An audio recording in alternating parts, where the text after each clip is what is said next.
Welcome to the JT Sports Podcast. If you live, eat, breathe, and sleep football, this is the right place for you. We're talking NFL, college football, 24/7, 365 days throughout the year. If you love the NFL and college football just as much as I do, this is the right place for you. Smash that like button, subscribe to the channel, and hit that bell icon so you don't miss when we drop new content.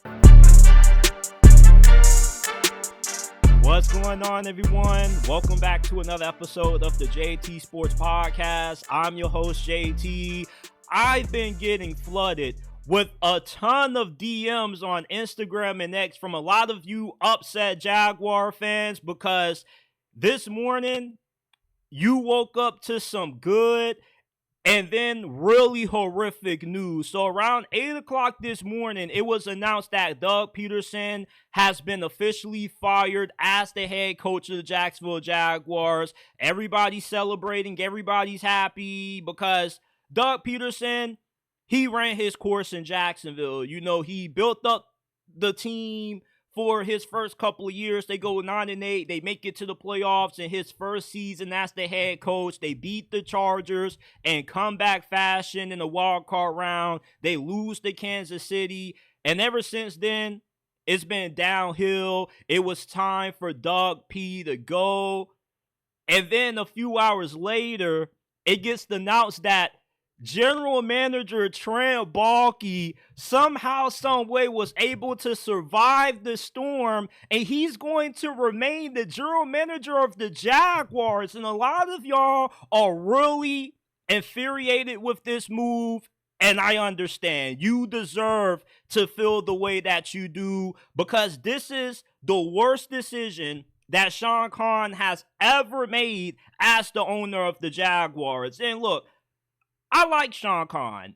I don't think he's a bad owner in terms of how you define or what you think a bad owner is. Look at Woody Johnson, David Tepper with the Carolina Panthers. They're heavily involved in the football decision-making despite not really being that knowledgeable. And then you got owners like the McCaskies who run the Chicago Bears. They're just really cheap. Shad Khan is the opposite, though, because he's willing to invest as much money as it takes to make the Jaguars a good team. He's not somebody that always has his hands in the cookie jar. When he hires you, he's really patient. He allows you to do the job that he's paying you to do. But his biggest problem is that he just doesn't know football because Trent Baalke is the worst general manager in the NFL. Remind you, this is the same guy who drafted Trayvon Walker over Aiden Hutchinson. And I know some of y'all still believe that Trayvon Walker could become a better player than Aiden Hutchinson. He has a lot of versatility. He can play edge. He can play linebacker. He can play on the interior of the defensive line. But let's just be honest. Aiden Hutchinson is just a way better player right now than what Trayvon Walker is. Aiden Hutchinson has already cemented himself as one of the best edge rushers in the NFL. Trayvon Walker, he's improving, but we don't know if he's ever going to be the caliber talent that Aiden Hutchinson is. And then he has just whiffed on a lot of draft picks. Like, outside of Brian Thomas Jr., the rookie class that the Jaguars brought in this past season does not look that promising. You got Parker Washington, who looks like he could be a solid starter. But other than that, you know, a lot of Baalke's draft classes have been really terrible. They haven't worked out. And he was brought in when Shad Khan made the decision to hire Urban Meyer as the head coach. And moving forward, what this move means for the Jags in terms of their coaching search. If you had the dreams of Ben Johnson taking this head coaching vacancy, you just need to go ahead and throw those dreams in the trash because there's no chance in hell that's happening. Trent Baalke is one of those general managers that a lot of coaches don't want to work with. Remember, when he was the general manager for the 49ers, he had a bad relationship with Jim Harbaugh. He made the 49ers ultimately pick between him and Harbaugh. They picked him, and we saw how things spiraled left ever since that move. The 49ers became garbage, and Jim Harbaugh eventually went on to revive Michigan, won a national championship, and you see what he's doing now. Meanwhile, Trent Baalke hired Jim Tom Sula, Chip Kelly, and those were two of the worst hires in the history of the 49ers franchise. And then he gets his second crack at being a GM with the Jags, and outside of that one season when the Jags went to the playoffs, this has been a really awful tenure. And I think at this point, if I had to give you a prediction of who I believe the Jaguars are going to hire to be their next head coach, I really believe that is going to be John Gruden. And the reason why I feel this way is because John Gruden, although he may not like Trent Baalke that much, he really wants to coach. And you can tell he has his podcast called Gruden Loves Football, and just by listening to him talk with his enthusiasm, his passion for the game, it's killing him that he's not able to coach. He really wants to be on that sideline. He really misses coaching the game of football. And I think at this point, with him being so desperate to want to get back into coaching, he's willing to take whatever team offers him the opportunity to be a head coach again.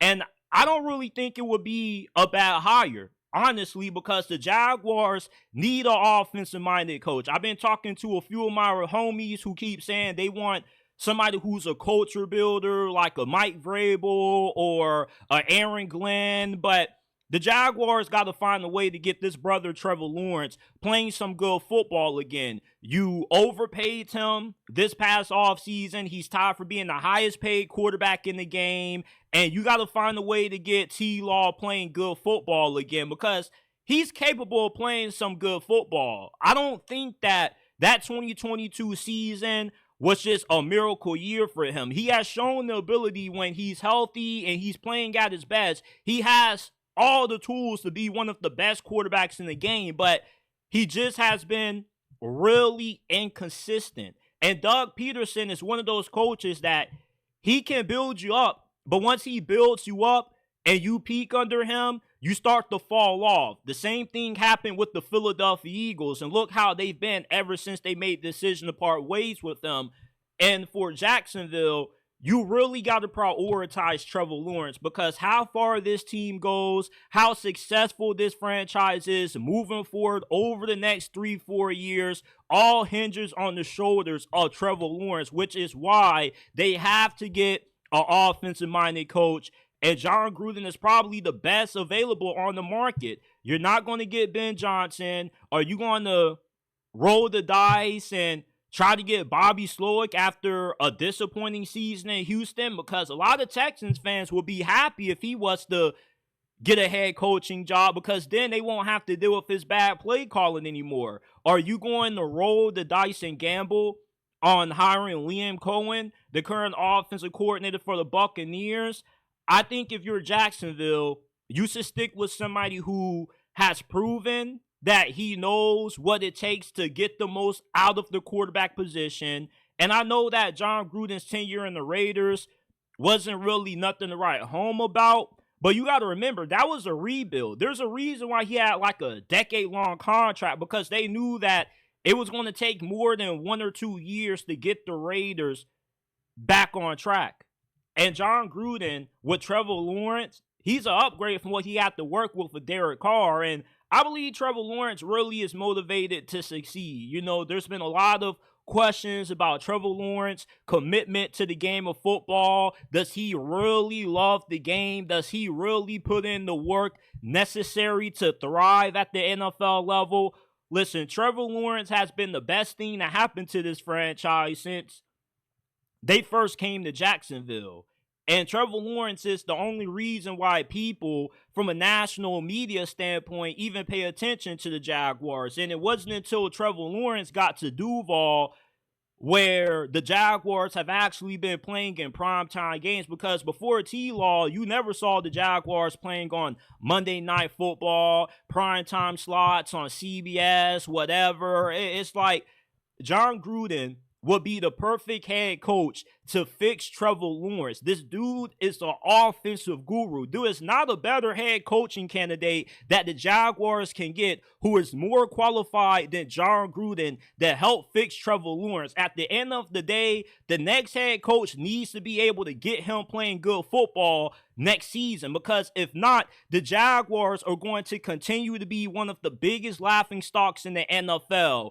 The future of Jacksonville, the success of this organization, all hinges on Trevor Lawrence playing good football. They need the sun to shine again in the city of Duval, and Trevor Lawrence has to be the one to remove the darkness surrounded around this organization, man, which is why Jon Gruden will be the perfect hire to get this team back on track. The Jags have no shot in hell at getting Ben Johnson. He is not going to want to work with Trent Baalke. Neither is Aaron Glenn. And those are the only two good head coaching candidates out there. Anybody else would be an awful hire or a huge gamble because they don't have any head coaching experience. And I would like to see Jon Gruden in Jacksonville. He's a really charismatic guys. I've never heard any player ever have anything bad to say about him, and it's kind of wrong how the NFL did him with what he said, with the racial slurs and whatnot in the emails. The NFL had it out for Jon Gruden, because I don't know how many of y'all know this, but when they were doing that internal investigation on Dan Snyder before they ultimately forced him to sell the team, during their investigation, Dan Snyder had some emails with Jon Gruden that he said, hey, if y'all let me off the hook, I'll give y'all some concrete evidence on Jon Gruden that could help y'all get him out of the league. Because Jon Gruden and Roger Goodell, it turns out they got a little bit of some beef. They got a little bit of animosity that a lot of y'all, and me included, never really knew about. So, you know, Roger Goodell and the NFL, they kind of took that opportunity to throw Jon Gruden under the bus and throw him to the wolves, and Dan Snyder was able to buy himself a little bit more time. There's a reason why Jon Gruden has a lawsuit pending against the NFL, and if everything holds up, he'll probably end up being on the winning end of it, which shows that the NFL was in the wrong with how they went about handling the Jon Gruden emails in the situation. To be honest, like, I think the racial slurs were like describing Roger Goodell. So it's like, it's not like he was saying anything racial about the players or anybody else. At least to my understanding. I could be wrong. Let me know down in the comment section if you're listening on YouTube. But I would love to see Jon Gruden in Jacksonville. He has a really bright personality. He's somebody that is going to be able to energize his fan base. He's going to bring hope back to this organization, and he's going to be the kind of head coach who could help fill out that stadium again, because I don't know how many of y'all been paying attention to the attendance numbers for these Jaguar games, but that stadium, for as nice as what it is with that big-ass scoreboard and the swimming pool that they have, you know, it's not really looking that packed as of recently. So, I mean, Jon Gruden, he will be the perfect head coach to help fix Trevor Lawrence. This dude is a quarterback guru. He knows how to get the most out of that position. That's who I think is going to end up being the Jaguars' next head coach. But this is my thoughts on the Trent Baalke situation. I don't agree with it. I think that if they do hire Jon Gruden, it is a hire that could pay off in a major way. And I really think that's probably the best that they could get, because I'm really going to have a hard time finding anybody that is a high-ranking head coaching candidate who will want to work with Trent Baalke, who has had such a bad reputation around the league. But smash that like button, subscribe to the channel.